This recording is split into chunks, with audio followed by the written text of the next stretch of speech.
So, food inflation. It's crazy. Everybody's feeling it, except for us preppers. We've been warning you guys about this for the last couple of years. So, what I want to do is share some tips on how us preppers and homesteaders have been prepared for this, how we fight food inflation with these tips up here, folks. First off, you want to comparison shop. It requires a little extra time and a little extra legwork, but shopping around at several stores for the best price can make a huge difference in your bottom line. It'll help your money go further in the short term, and over the course of years, an attitude of every penny counts can add up to hundreds of dollars saved. Next tip, buy in bulk. Not only is buying in bulk a smart way to stretch your dollar, but it also makes you more prepared. It helps keep your pantry stocked with staple items while you get the best price per unit and more bang for your buck. Next tip, clip coupons. Using coupons is a no-brainer for saving money on groceries. Nowadays, most grocery stores will print printable coupons online. Many will also have a weekly sales flyer. You can also check manufacturers' websites for coupons you can redeem at the store.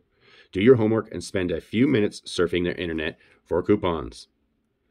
Next tip up is buy frozen foods. Frozen foods are often cheaper than their fresh counterpart. Check the freezer section before loading your cart with fresh produce, meat, and other items. Next is reduce food waste. This is a big one, folks.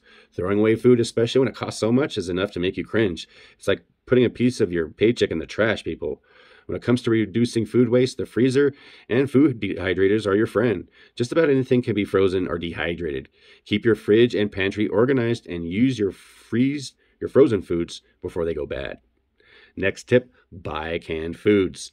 Like frozen foods, canned foods are often cheaper than their fresh equivalent, and they do double duty. Since canned foods have a longer shelf life, it counts towards your emergency preparedness stash.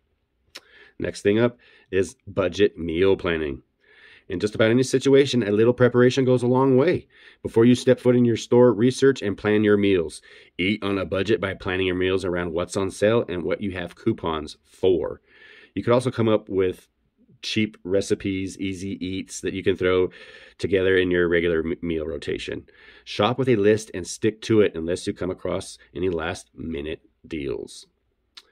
Next tip is avoid impulse buys. Okay, let me start over there. Next tip, avoid impulse buys unless something unexpected is on sale. As noted, you should head to the store with a plan and stick to it.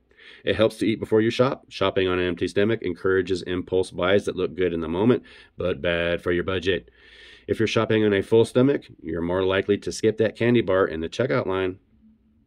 Next tip, choose generic or store brands instead of name brands. This is a big one, folks. I know a lot of us don't want to sacrifice, but you're going to have to. You got to adapt. Save that money.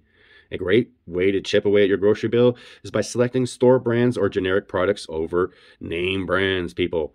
Generic versions are usually cheaper and often just as good or similar, so similar that your family won't even notice the difference. Next is learn to pickle, preserve, and can foods. This is a huge one.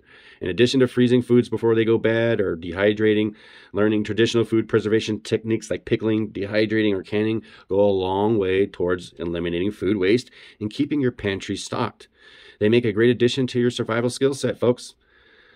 Next up, this is a huge one. Skip nutritionally useless items like soda and candy bars. This is a big one for me because I know soda's a big one. I don't know. It's in my top 3 for goodies. It's a pain in the ass for me to get rid of. So I feel you. Inflation's a great reason to kick the soda habit. While your taste buds may enjoy sugary soft drinks or processed junk food, they add no nutritional value to your diet, and they're not free. Best to avoid them, especially on a budget. I mean, we've all seen the prices of like a case of name brand Coca-Cola at the store. Almost $10, folks. Next tip, eat at home. This is a huge one. I'm still going out there and seeing these long-ass lines at fast food and restaurants, folks. And I know a lot of us don't want to make the sacrifice, but we have to.